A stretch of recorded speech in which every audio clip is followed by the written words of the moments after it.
ตอนที่บอลโลก 2026 เดินทางมาถึงรอบ 4 ทีมสุดท้ายแล้ว และเป็นครั้งประวัติศาสตร์ที่ทีมอันดับ 1 หาอันดับ 4 ของโลก เข้ารอบรองชนะเลิศบอลโลกพร้อมกัน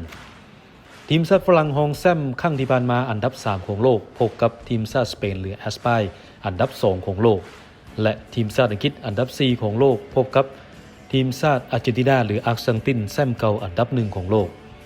รอบรองชนะเลิศคู่ดิบิตทีมชาติฝรั่งพบกับทีมชาติสเปนจะแข่งขันคือวันที่ 14 กรกฎาคม 2026 นี้หรือตกตอนเช้าๆของวันที่ 15 กรกฎาคม เวลา 2 โมงและคู่ที่ 2 ทีมชาติอังกฤษพบกับทีมชาติอาร์เจนตินาแชมป์เก่าจะแข่งขันคือวันที่ 15 กรกฎาคมหรือว่า